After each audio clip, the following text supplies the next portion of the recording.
It's 480 BC, and in the midst of an invasion by the mighty Persian Empire, the famed 300 Spartans stand side by side with their allies. King Leonidas knows that the fight against Xerxes begins that day, but feels only a grim, if calm, impatience to check the arrogant hordes that would presume to conquer all. The great King Xerxes observes the stubborn several thousand Greeks arrayed for battle, perhaps confident his vast army will quickly sweep aside their pitiful defenses and send them scurrying back into the lands he would soon rule. Greek blood would redden the earth, these insolent peoples would bend the knee, and his father's defeat at Marathon would be avenged. The ground shakes as the first wave of warriors approaches the allied phalanx. The war for Sparta and for all of free Greece was on.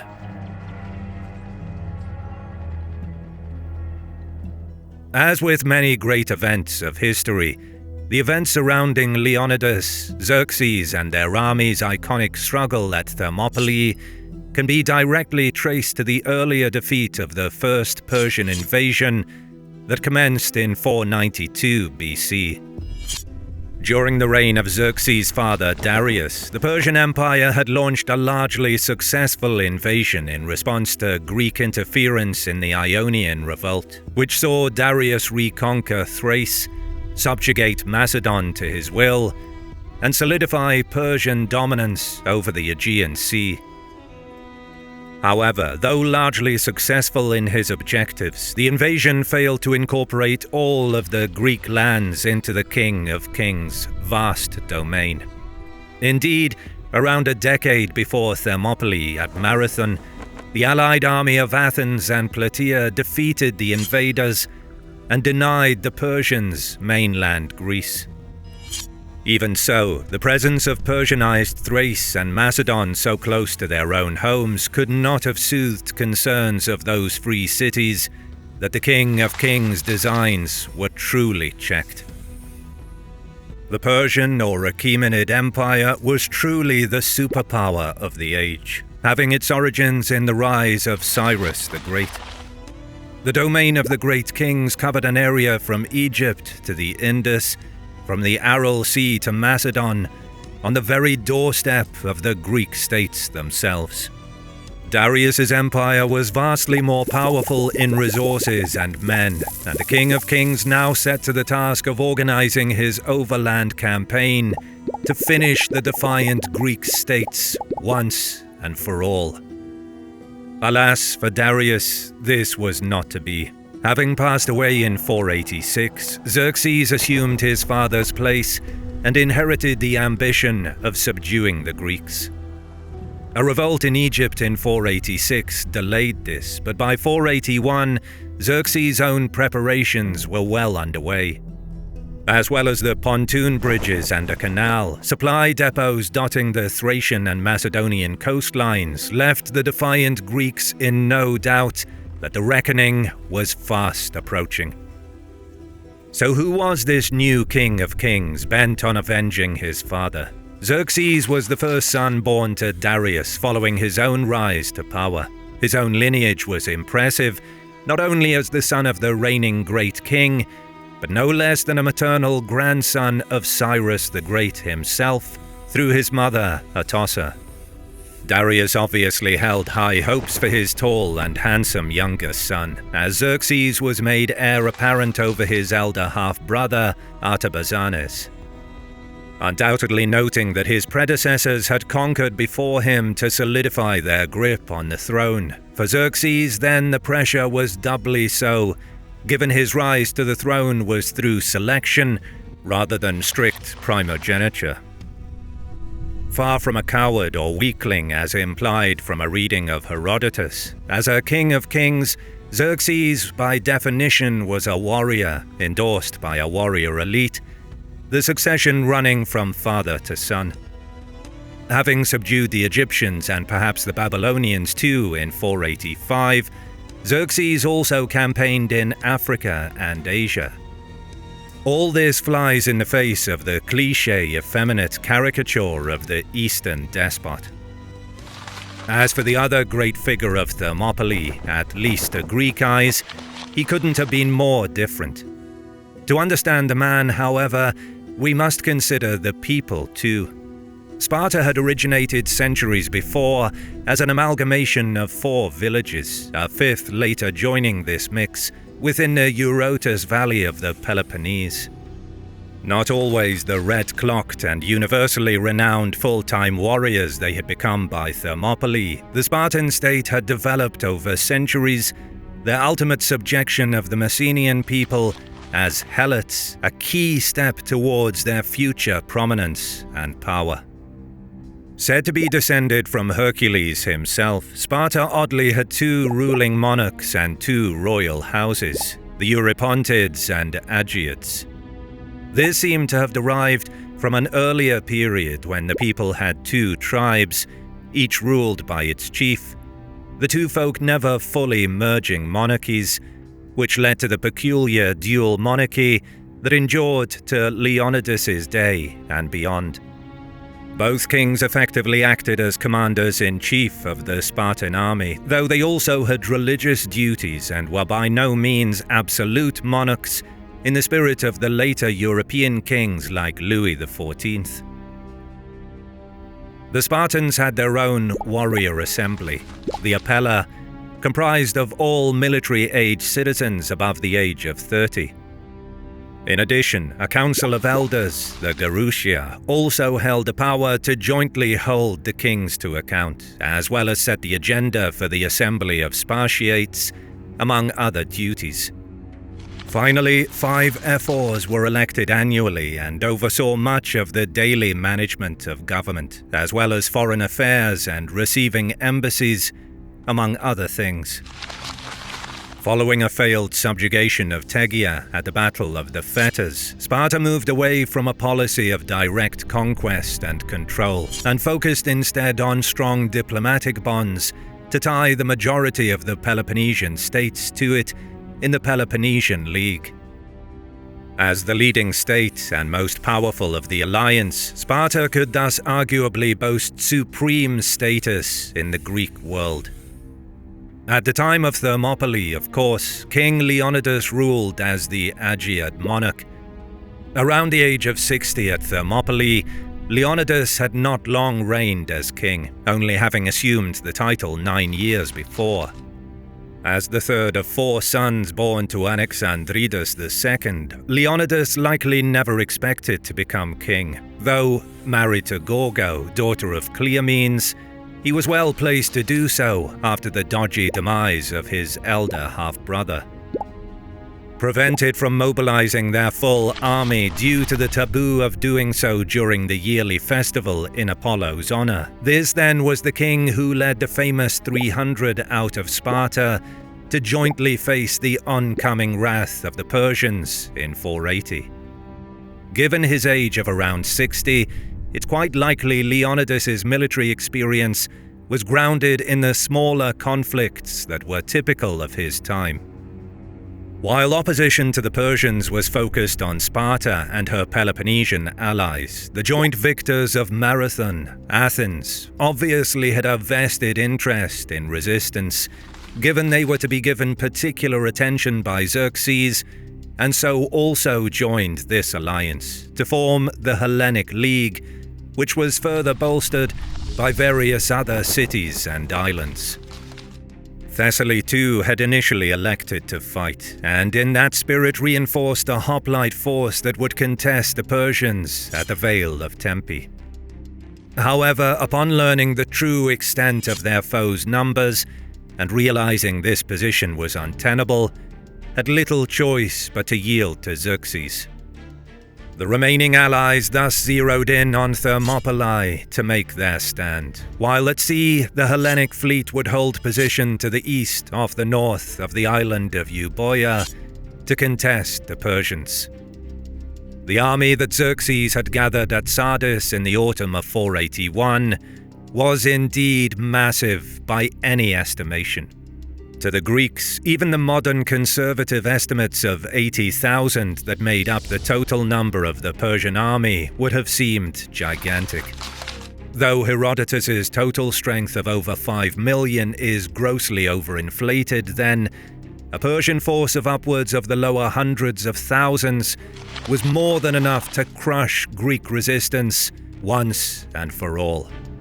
With the onset of spring, Xerxes' colossal army lumbered west across the Hellespont and towards central Greece through the vassal countries of Thrace and Macedonia.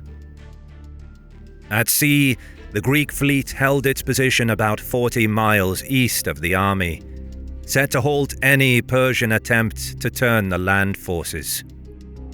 It's likely too that the fleet here also sought to prevent a full Persian takeover of Euboea, from which there was a short jump across the narrow strait into Attica and Boeotia. Luckily for the Greek fleet, the superior Persian fleet was mauled by a storm en route to the area off the coast of Magnesia. Having spied their Greek foes from their temporary base of Agatai, the Persians decided to send a detachment to round Euboea and cut off the Artemisia fleet. This force of ships too, however, was caught in a storm off the eastern shores of the island, while the Greeks had sailed to engage the remaining Persians. Fighting a fierce days-long engagement with the reduced Persian fleet, the Allies had taken significant losses, though the Persians too had suffered. However, unable to afford these losses, unlike the Persians, the Greek fleet withdrew to Salamis to await better circumstances to fight. Meanwhile on land, Leonidas was readying his men at Thermopylae.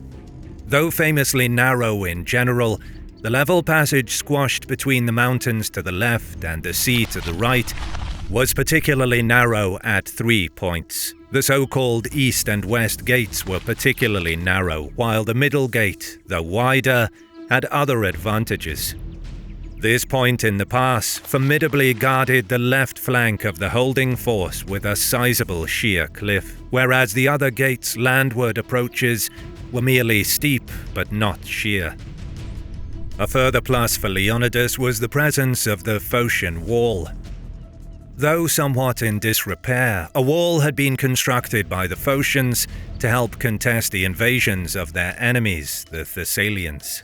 The day before the commencement of battle, Leonidas set his men to repairing it as best they could, though only so much could be done about the major disadvantage of trying to check the Persians in this area. The Anapaea path did present a way around the Allied position. However, as with all invasions in a time where maps were rare if non-existent, such local knowledge was beyond the foreign force. To guard the path, the Spartan monarch dispatched about 1,000 Phocians. These local men certainly had the most to immediately lose, and in theory were likely to sell their lives dearly to any would-be aggressor.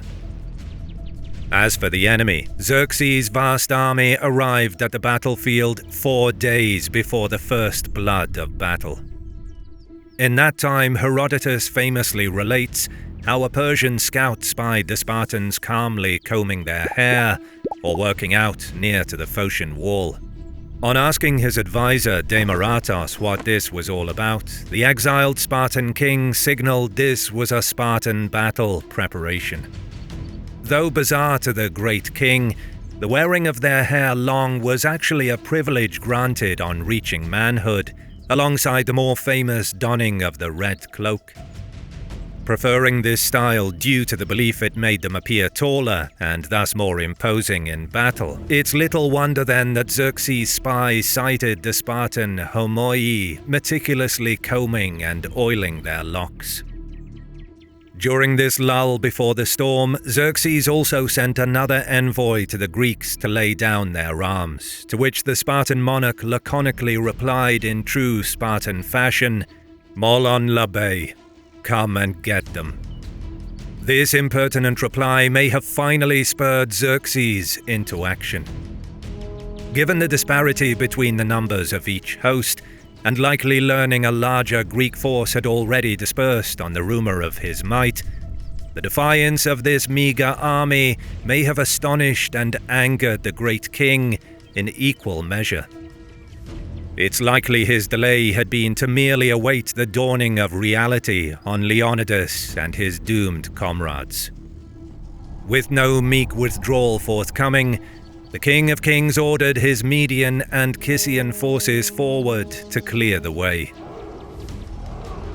As intended, the superior numbers did little to tilt the scales of fortune in Xerxes' favor. Of course, no small amount of bravery and determination also aided the defenders. Another factor to success, however, was the way in which the Greeks fought. Xerxes, by attacking this way, was allowing the Greeks to fight the battle their way, spear to spear, eyeball to eyeball. The Greek style of fighting, common to all the levy citizen soldiers of the Plataea, was the phalanx formation, the tight and near unstoppable mass of men, shields and spears that was ideal for defending the narrow terrain. Factor into matters the hoplite soldier's panoply. A man would wear the Corinthian-style bronze helmet, while his torso would have been covered by his wide aspis shield. Bronze greaves protected the lower legs of the combatant, while on the offensive side of things, the long spear of around 2 to 2.5 meters long outreached the average Persians. Further protected by a coat of bronze or linen, in contrast to the average Persian assailant, it's little wonder why Leonidas's allied army was so deadly over those 3 days of bloody melee. The Medes and Kissians would mostly be equipped with a smaller spear and a wicker oval-shaped shield in the main. Most Persian infantry would also wield a composite bow with a quiver of iron-tipped reed arrows. In addition to the usual double-bladed dagger, the typical sidearm of the Persian, the more fearsome battle axe was also a mainstay. Of these weapons, the bow was undoubtedly the national weapon, so to speak, and even a symbol associated with the Persian kings. Indeed, in previous conflicts, masses of volleys were often used to clear enemy formations, yet on this first day at Thermopylae, Xerxes' melee-focused approach had led to severe losses. Part of the Greek strategy ahead of the wall was to feign retreat, only to quickly halt and turn on their pursuers.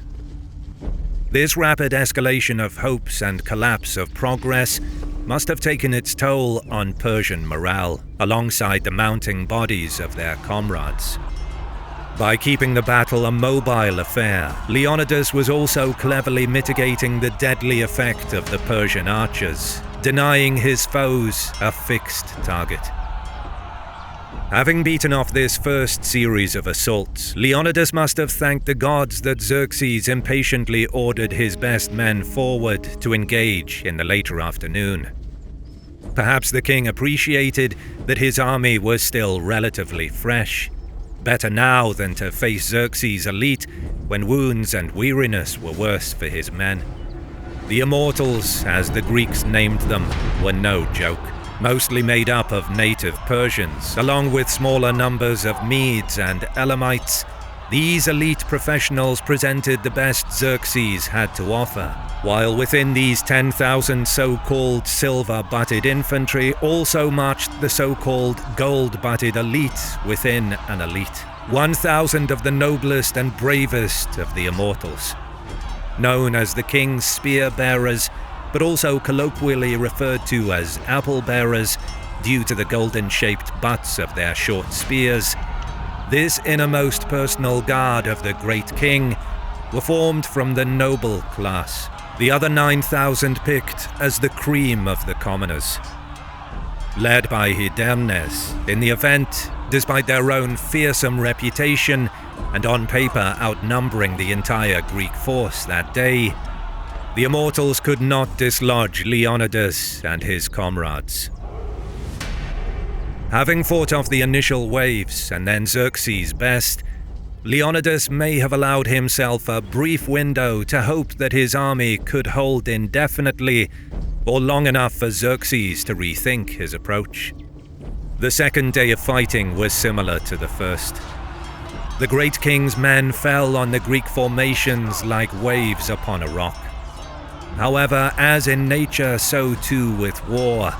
Over time, though relatively fewer in number, the Greeks inevitably took wounds and losses, the solid rock of defense inevitably slowly eroding. Herodotus informs us that the Greeks fought in relays, so that much, if not the majority, of the hard fighting must have been done by those non-Spartiates present. Perhaps then, Leonidas held back at times in grim respect for his allies, though undoubtedly at other times the 60-year-old monarch would have been in the thick of things, in true Homeric style.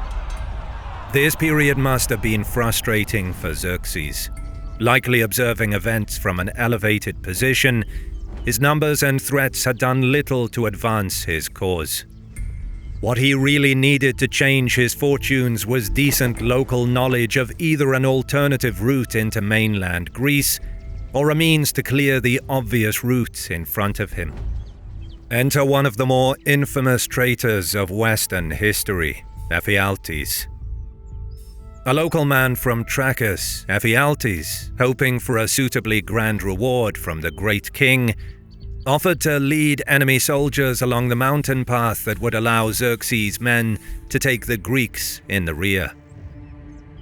Leaving nothing to chance, Xerxes sent all of his immortals with Ephialtes, their only block en route being the unseen 1,000-strong Phocian contingent.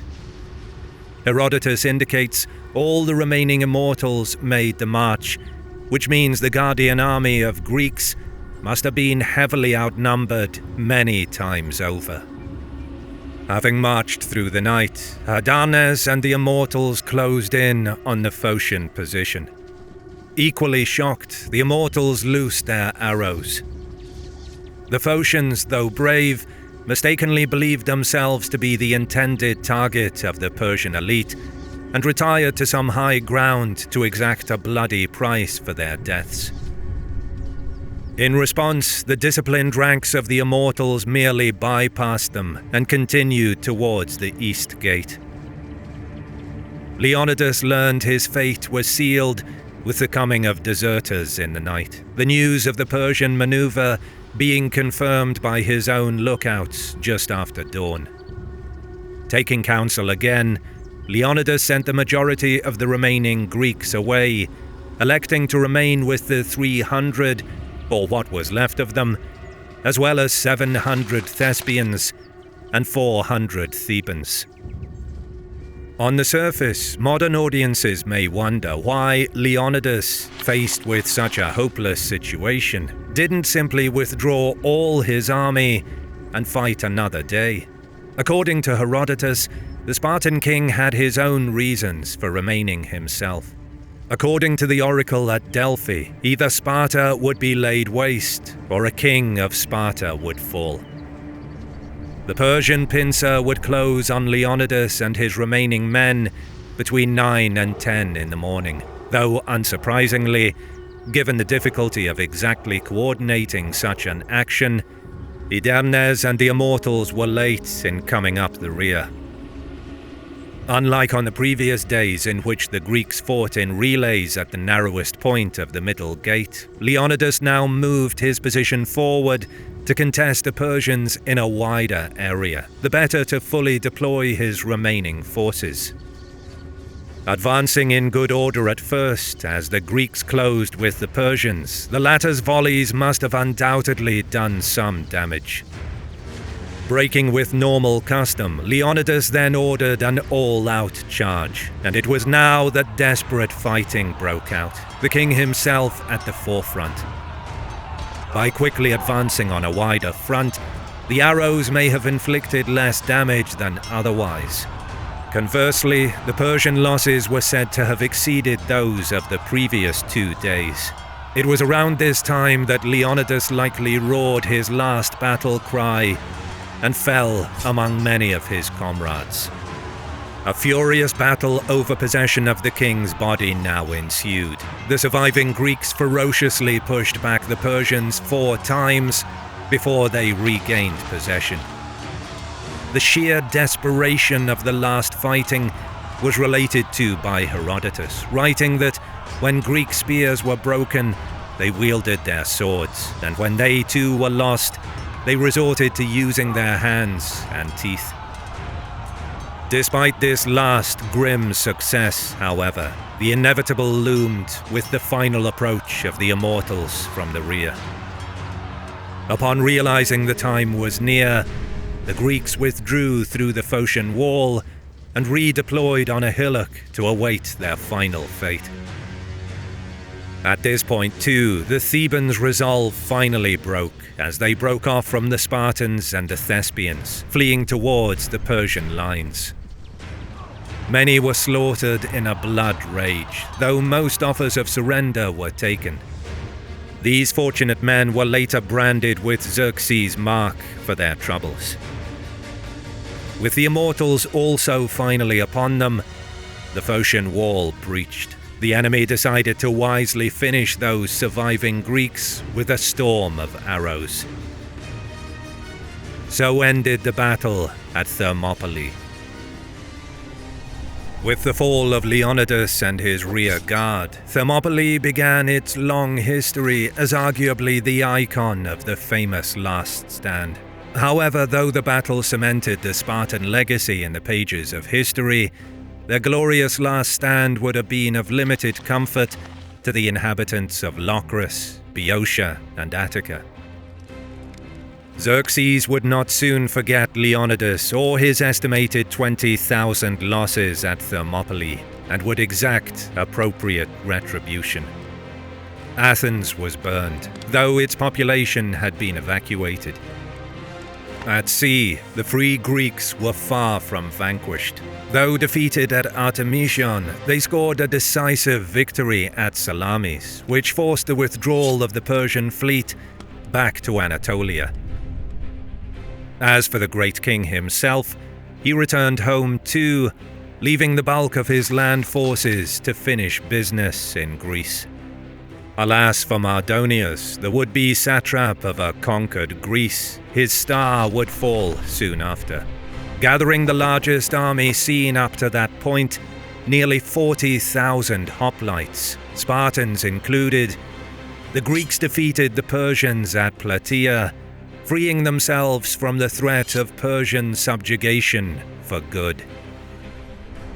The defeat of the Second Persian Invasion of Greece did much to foster a wider ethnic and cultural sense of Greek identity as contrasted with barbarian folk.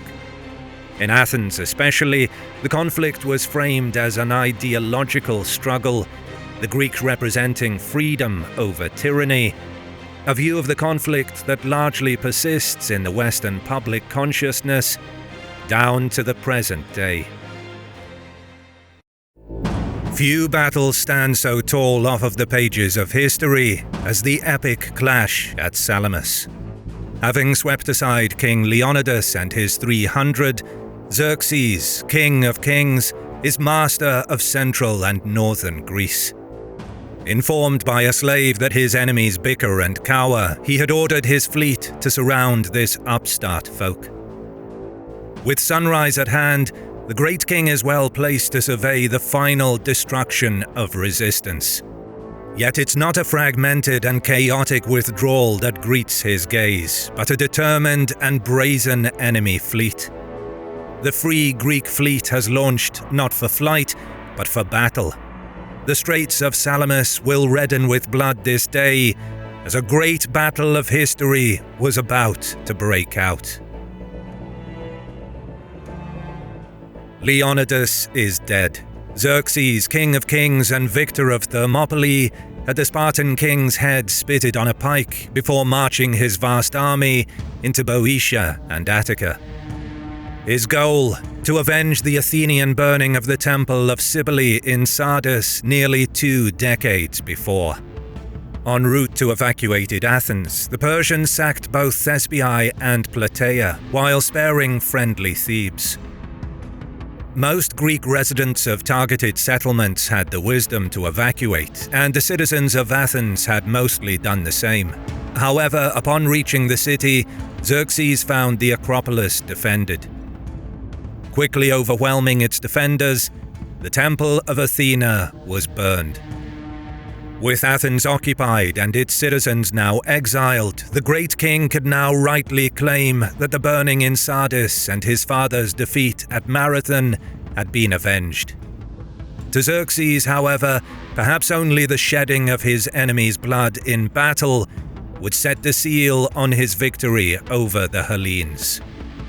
10 years before, a mostly Athenian army had triumphed at Marathon. This first Persian invasion of Greece had been in response to Athenian involvement in the Ionian Revolt, a Greek rebellion at the western edge of Darius's vast empire that took several years to put down. Only Athens and Eretria had aided their Greek cousins, and though quickly driven out of the conflict, Darius had not forgotten the slight. With the failure at Marathon, Xerxes, son of Darius, had inherited his father's ambitions for vengeance, and in 480 BC, the great king led his vast army across the Hellespont and into Greece. Only days before, the invaders had faced their first great test, a 3-day baptism of fire courtesy of a Greek coalition army led by King Leonidas and his 300 Spartans. Though incurring thousands of losses, Xerxes' horde had cleared the Thermopylae pass. However, not all was done, as the Greeks were far from vanquished on land or on sea. As Leonidas and his men had fought to the last at Thermopylae, a separate but mutually supporting sea battle had been fought in the nearby straits of Artemisium.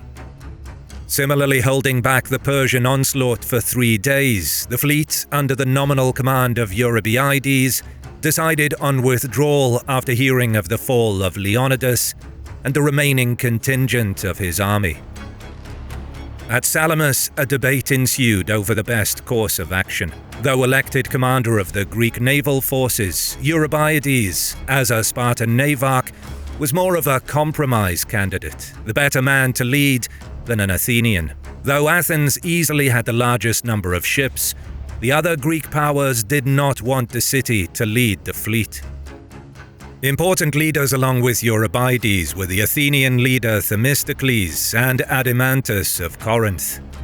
Meanwhile, as events had proceeded elsewhere, tens of thousands of men had been building a wall across the isthmus of Corinth day and night, and in keeping with this defensive strategy, the mood was geared towards a sea battle near there in the more open waters.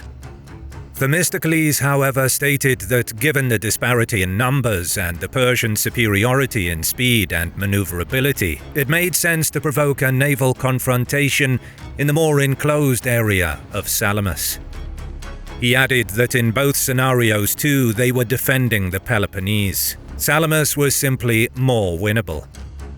Though certainly without a city, as Adimantus scornfully observed, Themistocles shot back that without the Athenians' 200 vessels, the Greek fleet would be doomed. To concentrate minds further, Themistocles also made it known that if Salamis were abandoned, then he and the Athenians would set sail for Cyrrhus in Italy, leaving Hellas to its fate. This clearly convinced Eurybiades. However, in another clever piece of manipulation that Sun Tzu himself would have been proud of, Themistocles also ensured battle at Salamis by sending his child's tutor to Xerxes with a message, at least if Herodotus is to be believed on this point. Meanwhile, Xerxes had sent Mardonius among his captains to ask whether they should fight. Of all his advisors, only one, Artemisia, queen of Helicarnassus, spoke out against battle at Salamis. Artemisia argued that the battle was pointless given Xerxes had already achieved what he came for, the occupation of Athens and much of Greece. Furthermore, she informed him that the enemy were short of supplies on Salamis, and that if they were to strike out to the Peloponnese with the land army, the Greeks would surely split apart to defend their own cities. Finally, she played down the capabilities of the great king's fleet, arguing that the Greeks are superior on sea, while Xerxes' slaves or subjects, namely the Egyptians, Cypriots, Cilicians, and Pamphylians, were completely useless. On learning of Artemisia's mind, far from executing her as some of her friends and enemies feared or hoped, she rose further in the great king's estimation. However, Xerxes still settled on the majority view. He believed that at Artemisium the fleet had performed poorly because he had been absent. At Salamis, with their king watching on, they would crush the smaller Greek fleet. Perhaps another influencing factor that sealed Xerxes' resolve was the messenger sent by Themistocles. Coming before Xerxes, the great king was told that the Greeks were close to splitting, with some imminently setting sail for home, while others were poised to backstab their allies. While seemingly fanciful, this story is not entirely implausible. It was certainly Persian practice to maintain a dialogue even with enemies during a campaign, thus always leaving open the possibility of achieving a bloodless triumph, or perhaps undermine the enemy's unity through well-placed bribery and threats. Perhaps then, Xerxes simply heard what he wanted to hear.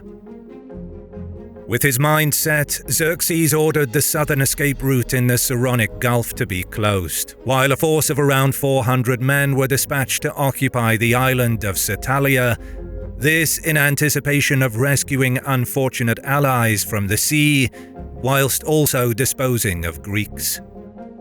In addition, Diodorus states that Xerxes sent the Egyptians to guard the western route away from Salamis between its western end and Megara. Breaking through the blockade from Aegina, the ostracized and recalled Athenian Aristides, an enemy of Themistocles, joined the allies to inform them of their plight. In the event, even his news of this Persian noose tightening around their collective necks was not enough, and it would take a further captain, a certain Panatius, commanding a crew of Tenian deserters, to confirm Aristides' information. Yet, whether they accepted it or not, whatever argument still raged on within the Greek camp, now their destinies were set. On the morrow, blood would indeed redden the straits of Salamis. The next morning revealed a do-or-die situation for the Greek fleet. Having beached their ships on the beaches of Pelukia and Ambalaki bays, the Greeks launched their vessels to face those of the Persians. The large Phoenician contingent had sailed into position during the night to face the Athenian fleet, whilst the Ionian ships took the Persian center, followed by Artemisia's ships, the Dorians and the Carians.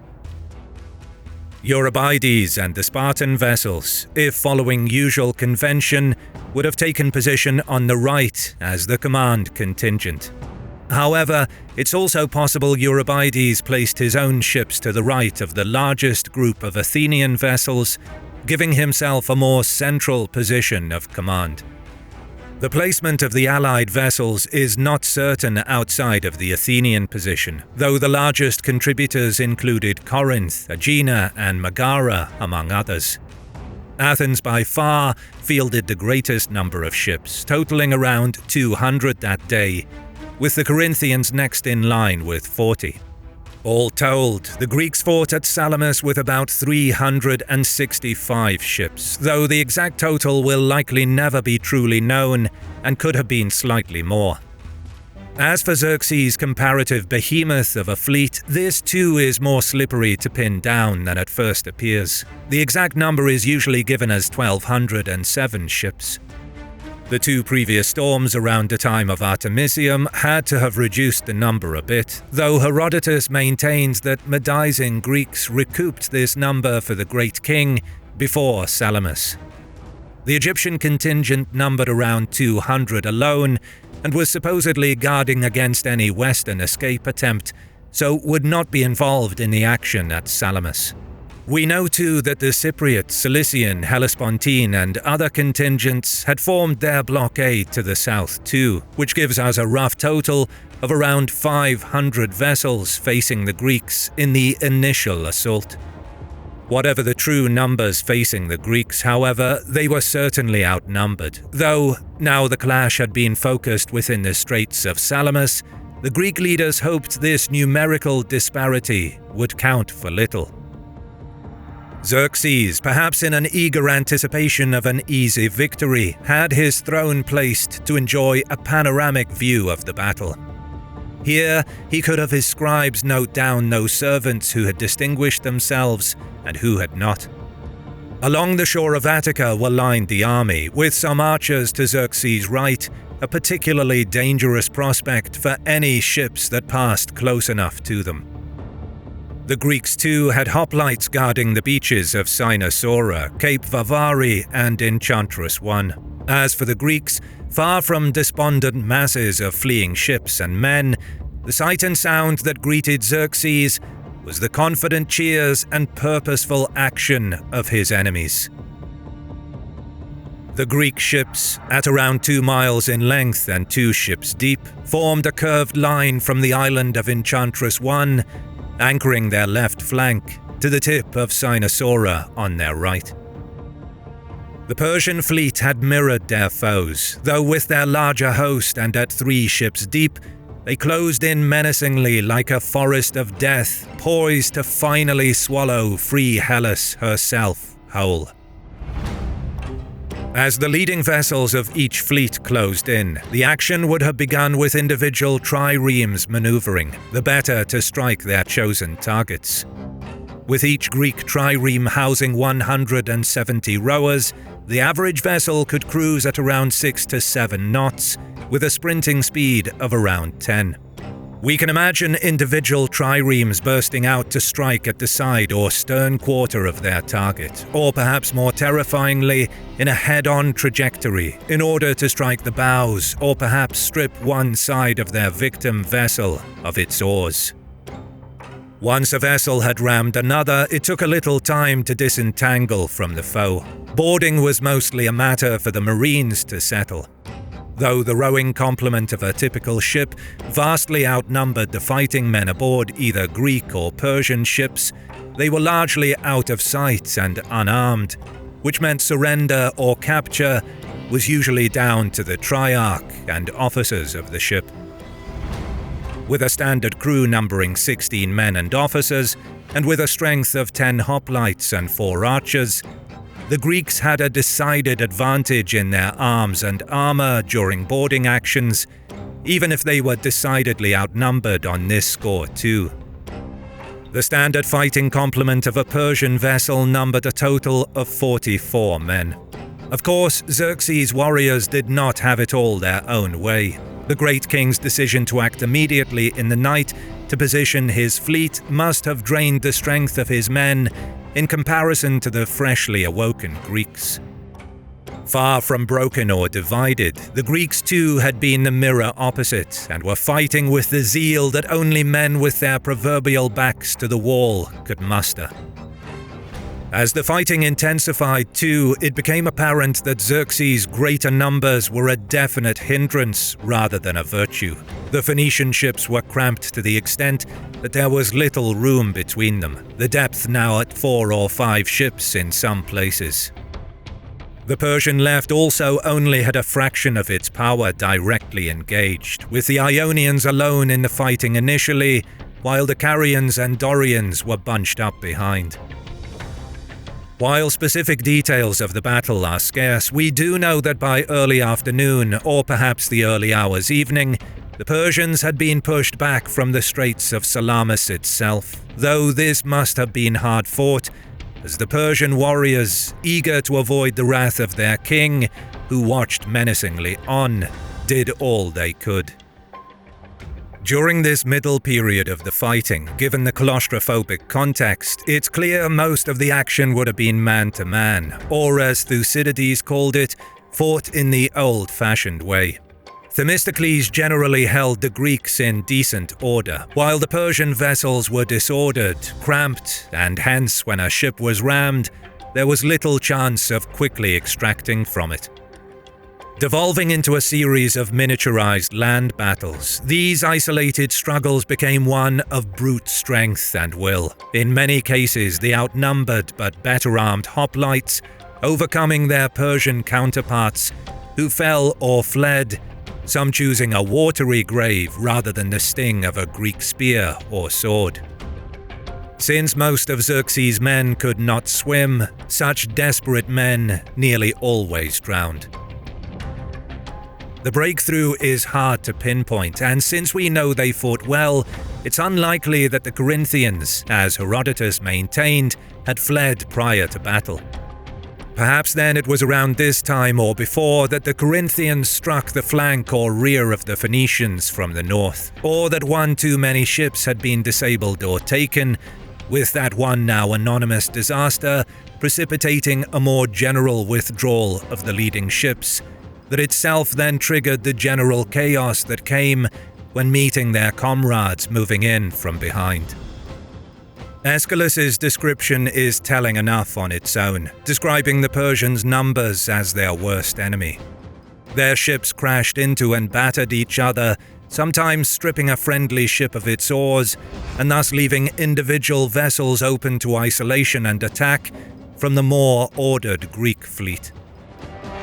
Aeschylus goes on, describing the Greeks as netting the Persians like tuna or a haul of fish, the chilling screams splitting the late September air, the groans echoing through the salty breeze.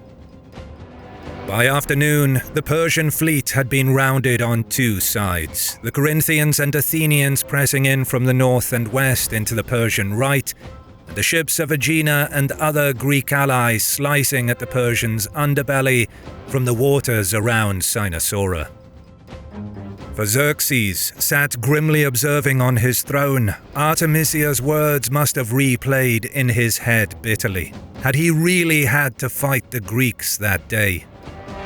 Speaking of Artemisia, this warrior queen certainly earned her high praise in the eyes of the great king.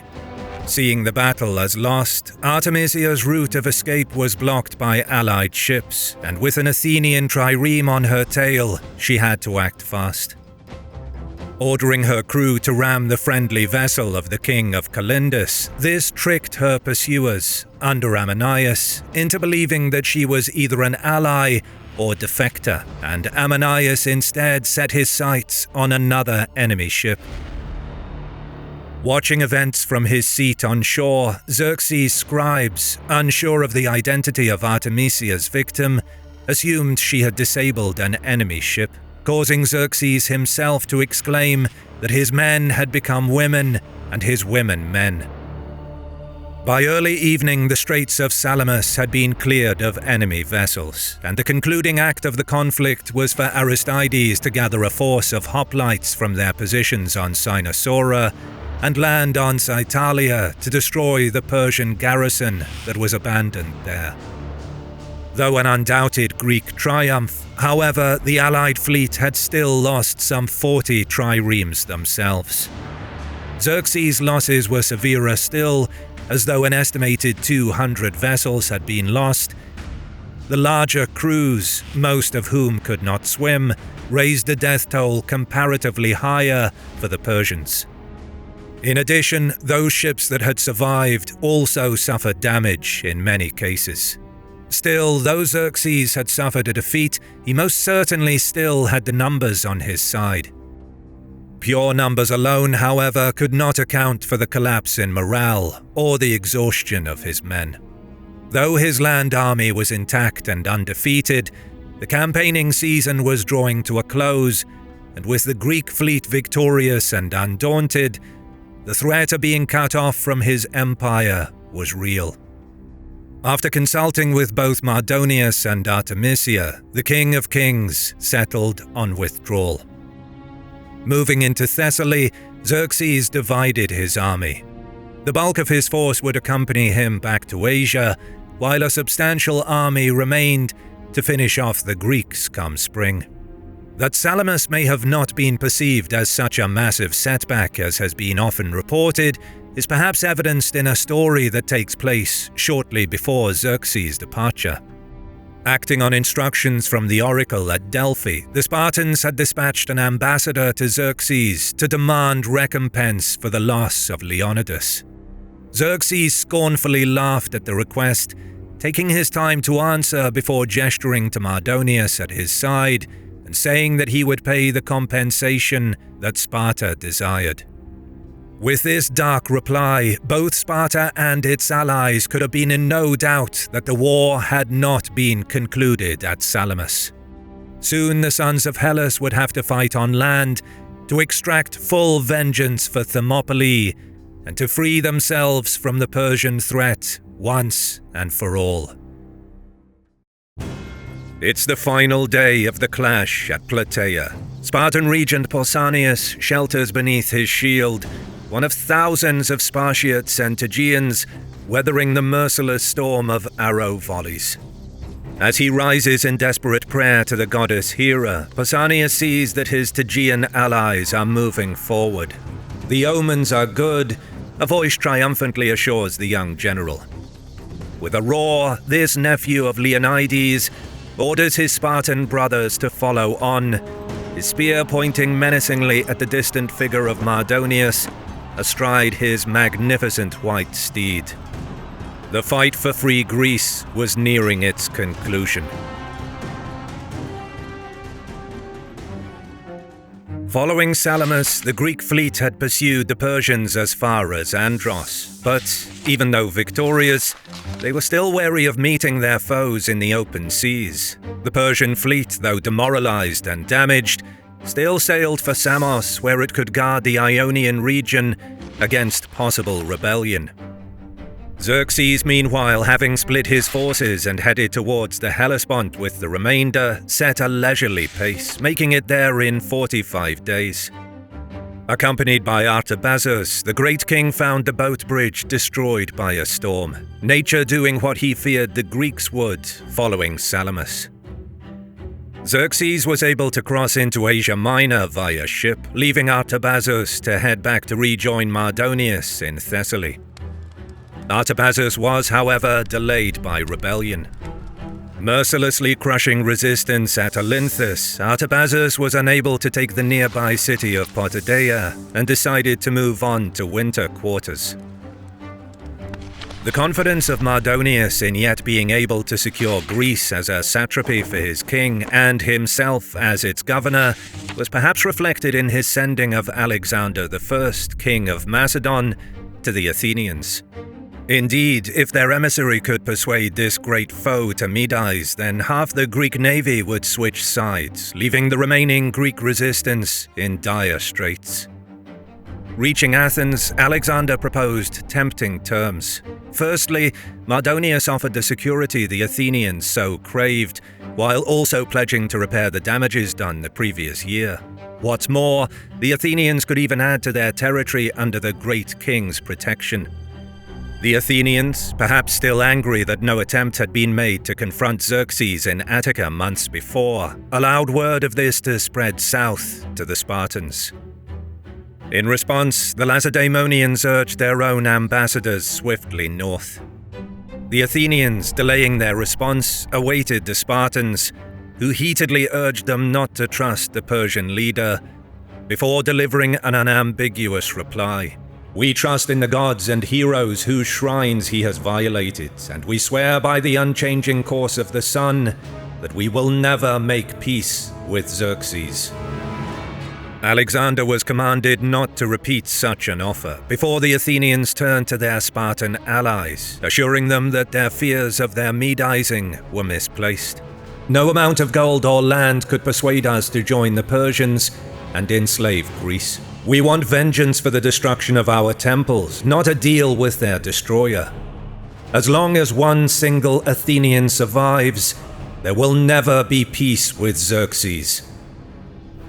Brave words, to be sure, and much appreciated by Sparta and their allies. However, the Athenian words were also sure to provide a deadly response.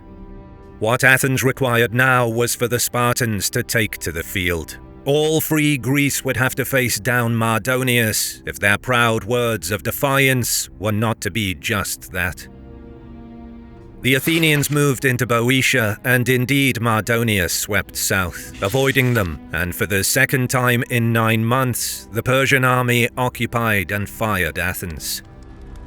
What had been previously spared was reduced to ash, the temples reduced further too. In a grim instance of déjà vu, the Athenians had evacuated back to Salamis, certainly angered and demoralized. Despite their earlier rejection, Mardonius sent another messenger with his proposal. En route to Athens, he had been advised by his Medized Greek allies to use gold to divide his enemies. Possibly, in at least one case, this had had the desired effect. Within the council on Salamis, a man named Lycides declared himself open to considering the deal. However, his peers were having none of it, and in a brutal rejection of the Persian deal, Lycides was stoned to death, and his wife and children sadly suffered the same fate soon after, at the hands of the women. With their fears of an Athenian betrayal soothed, the Spartans had perhaps relaxed in the Peloponnese.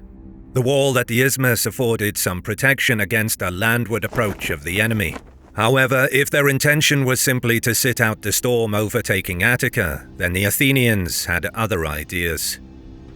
Sending their own delegation to Sparta, led among others by Xanthippus and perhaps Aristides, they hinted that if the Spartans did not rouse themselves and march north, that they would find some other way out of their predicament. This seemed to be a not too subtle threat to carry out the previous year's plan to permanently evacuate the populace of Athens to southern Italy, which would effectively leave their remaining allies vulnerable to conquest. Aside from this, they also made clear that though they had rejected them on 2 occasions now, the terms offered by Mardonius were still very attractive. The Spartans, for their part, perhaps cited their commitment to the festival of Hyacinthia that was ongoing, and the continued work to add to the defences at the isthmus. The Spartan efforts delayed a firm response for 10 days, tempers simmering towards the boil. This deadlock was apparently broken when Chilias of Tegea, a day before the last audience with the Athenians, pointed out the fact that the wall would not protect them from the Persians without the Athenian contribution to the fleet. The Persians, with dominance at sea, could simply land wherever they wished in the Peloponnese. This moved the efforts to finally mobilize 5,000 Spartan citizens, accompanied by around 35,000 helots. Later on, the Athenians attended their final audience, bitterly condemning the lack of Spartan action, before being coolly informed that the city's army had already departed and was heading north as they spoke. Perhaps relieved, if a bit miffed at this deception, the Athenian ambassadors also left the city in the company of a further 5,000 Periiki. Despite the secrecy of his enemy's mobilization, however, Mardonius was swiftly informed by a runner sent from Argos, and, cognizant of the unsuitability of Attica for his cavalry, the Persian general withdrew northwards towards Thebes. This would gift him the ground he desired, while also ensuring that a friendly Medized city lay at his rear. En route, Mardonius learned that an advanced guard of 1,000 Lacedaemonians were at Megara, and reoriented his army towards it. His cavalry forces went ahead, overrunning the outskirts of the city. However, upon learning that the main body of the enemy were still at the isthmus, and perhaps suspicious he was being drawn into a battle on unfavorable terrain, he resumed his march towards Thebes. The Persians marched into Boeotia through Tanagra and then moved along the river Asopus. Mardonius set his men to the work of clearing the general area of trees and obstacles. This was for the ends of further making this ground amenable to cavalry movements, whilst also utilizing the gathered wood to construct the palisade of a fortified camp that could house some 60 to 70,000 men, including his cavalry. The army itself was deployed along a roughly 8-kilometer front, stretching from Skolos, opposite Erythra, to a position opposite Plataea. Meanwhile, the Free Greeks were no less restless. Moving from the Isthmus to Eleusis, the Spartan-led Peloponnesian army merged with the Athenians. It was here too that all the soldiers of the Greek allied army swore the so-called Oath of Plataea. Their oath sworn, and certainly their spirits lifted, the Greeks, under the supreme command of Spartan regent Pausanias, entered into Boeotia over Mount Cithaeron. However, perfectly aware that the flatter open ground closer to Mardonius's position favoured their foes, they kept their camps close to the higher ground at their backs. Meanwhile, at sea, a much-reduced allied fleet had reassembled at Aegina under the command of the Eurypontid Spartan king.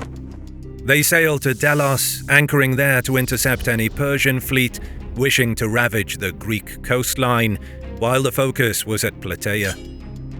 As for the Persian fleet, it was content to remain near Samos, certainly retaining the numbers advantage since Salamis, but their morale remaining shattered. Having deployed in their own rough line parallel to their enemies, from Erythra in the east to beyond Hesia in the west, Mardonius had made no attempt to disrupt this, the foothills presenting an unappealing prospect for his cavalry. The Spartans naturally positioned themselves in the place of honor to the right. They were led by the young Pausanias, regent of Sparta in the name of Pleistarchus, successor to Leonidas. Pausanias was a man in his early 20s, though his inexperience was offset with the appointment of another of Leonidas's nephews, Euryanax, as his senior advisor. The left as the second place of honor was taken up by Athens, with the rest of the allies occupying the center positions. At Plataea, the Athenian command fell to Aristides, who had also fought at Salamis. Uniquely in the army, the Athenians fielded a significant number of archers that would prove useful in the coming days. And days it most certainly was.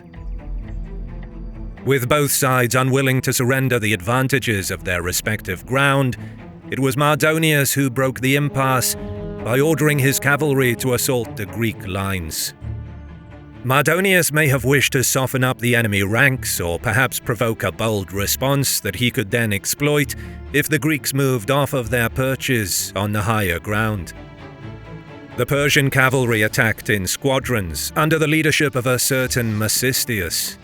Tall and handsome, the Persian commander glittered in his golden scale armor, his purple tunic no doubt whipping in the wind as he led his similarly spectacular steed against the Greeks.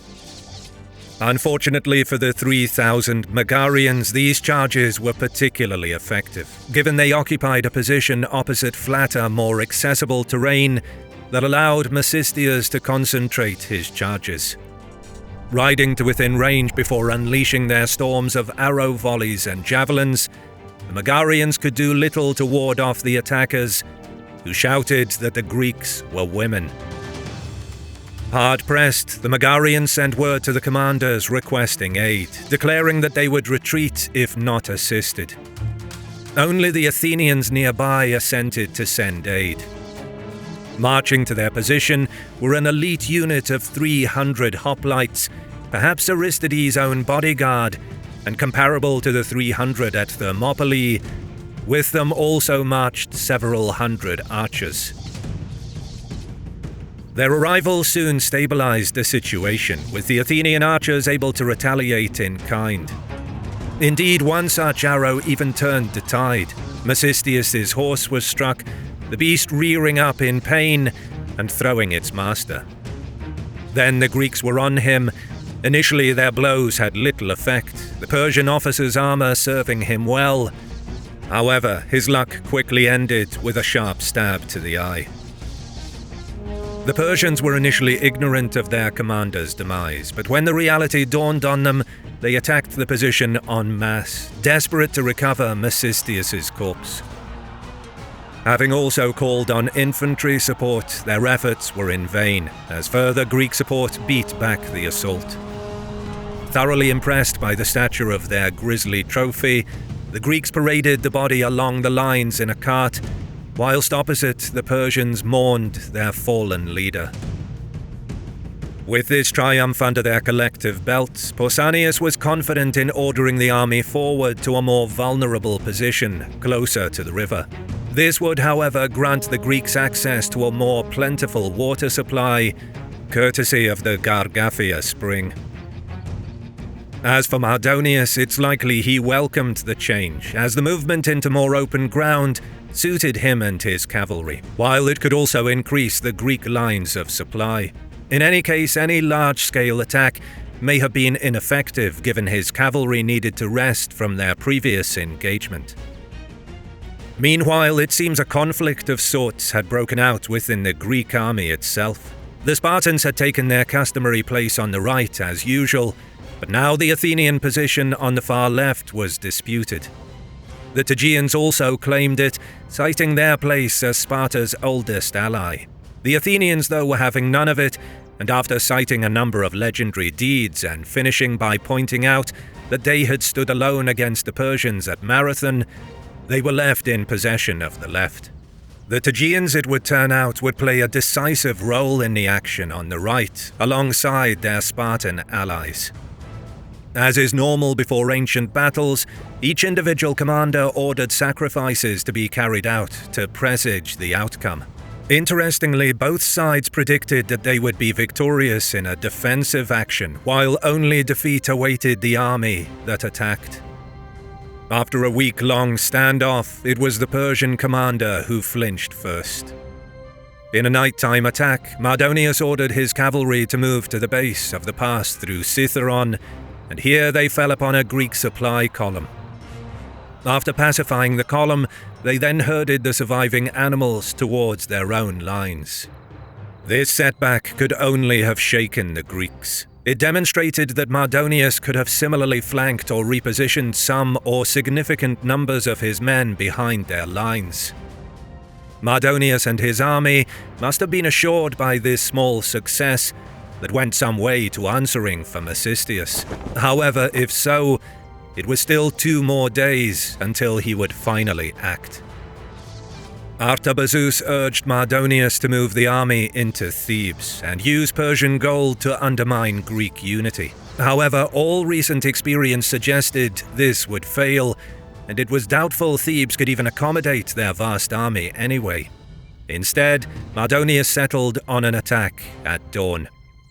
Herodotus now informs us that with their minds set, Alexander of Macedon rode out to the Athenians to warn them of the impending attack at first light. Likely to their relief too, they learned that the Persian supplies were also dwindling, and that even if Mardonius calls it off, they should wait, as an attack must come before too long. That the Spartans and Athenians swapped positions at this stage is unlikely. Such a blatant maneuver of thousands of men would be clear as day, and any competent general would not flinch at exploiting it, even in the evening. However, if indeed true, Mardonius used the shuffling about of wings in both armies to taunt the Spartans for being unwilling to face the Medes. A similar act of bravado came with a final offer that the 2 armies should settle this in a smaller-scale fight between their best men, a contest reminiscent of the Battle of the Champions fought between Sparta and Argos in the 6th century. This offer was met with stony Spartan silence. Later in the afternoon, Mardonius finally ordered his cavalry to charge. Deadly and nimble as always, the javelin and arrow volleys shredded the Greek lines once more. With their foes frustratingly out of reach for hand-to-hand combat, Pausanias was forced to order a withdrawal. In the process, the Persians managed to capture and foul the Gargaphia spring. The situation for the Greeks was therefore dire. Mardonius had successfully driven them back from their chief water source, with the river itself also out of reach.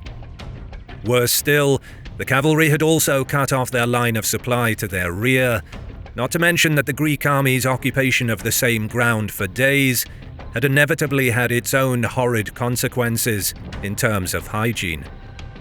In another council, Pausanias decided on redeployment to the southwest around an area called the Island, the land wedged between two channels of the river Oerio. This would prove easier said than done, however. Things began to go wrong when the Allied centre ignored Pausanias by moving further than ordered. They came to rest just outside the city of Plataea itself, while back on the right, Pausanias had a more immediate issue with insubordination to deal with.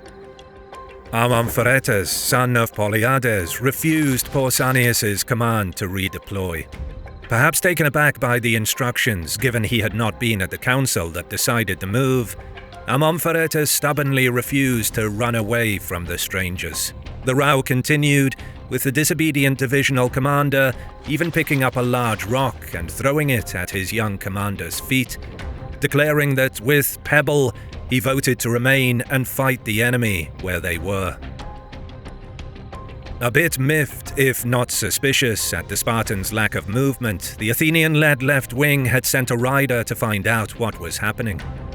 The left was ordered to link up with the right and follow its lead. By daybreak, however, this almost comical, if dangerous impasse was only broken with Pausanias finally overcoming his reluctance to potentially sacrifice this division by moving the rest of the right wing back regardless. Amompharetus' bluff had been called, and perhaps with much cursing, he did begrudgingly obey orders and moved off soon after. Though moving at a slower pace, the almost renegade division luckily rejoined the right wing just in time. Having spied the empty land ahead of him, Mardonius' cavalry had thundered out, only to engage just as Amompharetus reached his comrades. Mardonius, seeing his supposedly legendary enemy withdrawing, assumed this was the beginning of a full retreat, and contrary to earlier Romans advising against an attack across the Asopus, he ordered a general attack. This was certainly no orderly advance, however. Perhaps long days of frustrating wait had taken its toll, the disorganized Persian foot simply eager to finally get to grips with their fleeing foes and avenge the wrongs done to them and their great king. At the contact with the enemy cavalry, Pausanias had sent word for Athenian support. Though obliging at first, the left wing had troubles of their own. On moving to join the right, the Medized Greeks of Mardonius' army, having spied this, crossed the river and attacked. The Thebans and other Boeotians fought ferociously on even terms. As though Herodotus' description is brief, it indicates the matter was no walkover for the allied left. The Thebans even lost all of their 300 best men, though despite their undoubted commitment, it was the Boeotian lines that broke first, and the survivors fled northwards, back towards Thebes.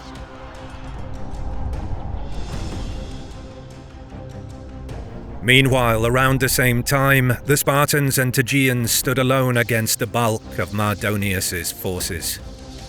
The relief at the short cessation of the cavalry's aloe storms was swiftly broken with the arriving infantry and their heavier and sustained bombardment. Felling many Greeks from behind their wall of shields, the Persians may have felt their time for victory had finally dawned. Pausanias, though hard-pressed, was even then reluctant to commit to a full-on fight. The omens were still unfavorable. Yet as he rose desperately to face towards the temple of Hera in Plataea, the better to beg the goddess not to thwart their hopes, the Tegeans stood up and charged towards the enemy. It was at the same instant that the omens finally favored the Spartans, and they followed suit. Smashing through the Persian shield wall, both Spartans and Tegeans were aided in their efforts by the newly arriving enemy infantry, pressing in at the rear of their immediate foes, negating the usual mobility afforded to such lighter troops. Though disorganized in their charge, the Persian infantry still fought well, the Spartans bloodily beating a path onwards. During the fighting, One Aristodemus redeemed himself in the eyes of Herodotus. Having been excused from the fighting at the Battle of Thermopylae due to an eye injury, he had returned to Sparta in disgrace. However, breaking ranks and charging the Persians alone, he ultimately shared the same fate as his fallen brothers and king at Thermopylae, dying for Hellas and for Sparta. Though Herodotus credited Aristodemus as having fought the most ferociously, the Spartans themselves honored Posidonius, as he has fought to the death while wishing to live, as had the obstinate Amompharetus. Under assault from the combined strength of the Persians, Medes, Bactrians, Indians, and Saka, the Spartan and Tegean warriors stood their ground, even as their assailants snatched away their spears and broke them. Unsheathing their swords to contend with the enemy Acharnaces, it was the invading army who broke first. Like Mecistius before him, Mardonius was all too conspicuous on his own splendid white charger. In the thick of the action, it seems his 1,000-strong bodyguard of the Empire's greatest warriors could not shield him from the wrath of Aemnestus of Sparta, who felled the Persian commander using a rock to crush his skull. This was the moment of turning, though the Persian withdrawal was hardly a disorderly rout. Thousands of surviving warriors under the direction of Artabazus made it to the initial safety of the Persian camp. It's likely the Persian cavalry did much to screen this withdrawal, as we know that the Greek Medized cavalry did violently check the disorganized advance of the as yet uninvolved Greek center when they caught word of the victory on the right and set off to pursue.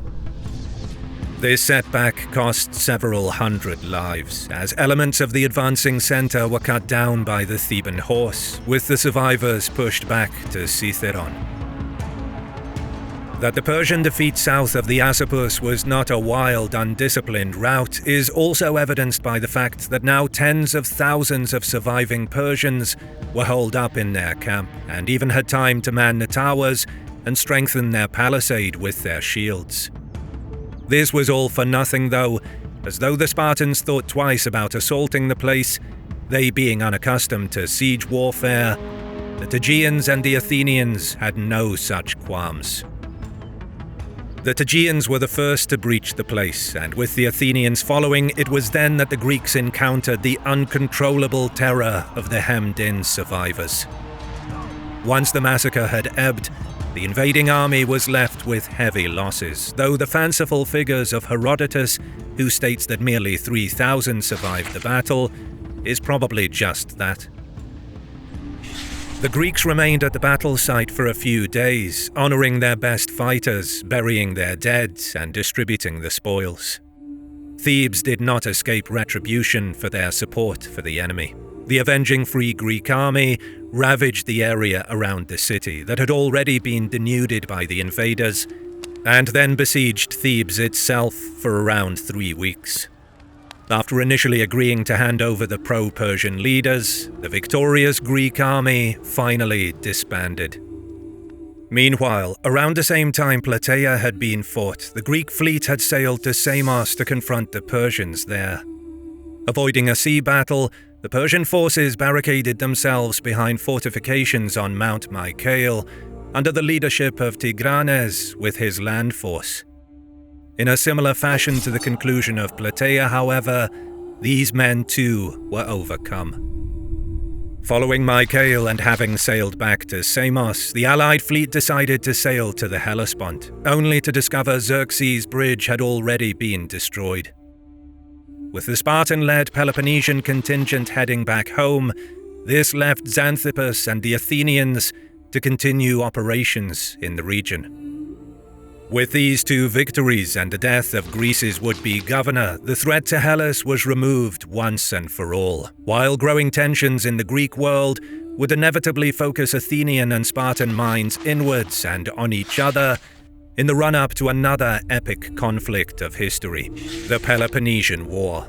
But that is a story for another time. If you like what you see, consider supporting my work on Patreon, and you get ad-free early access to my videos for as little as $1. You can also show your support by liking the video, commenting, and subscribing to my channel as a sacrifice to the algorithm. As always, I'll see you in the next one.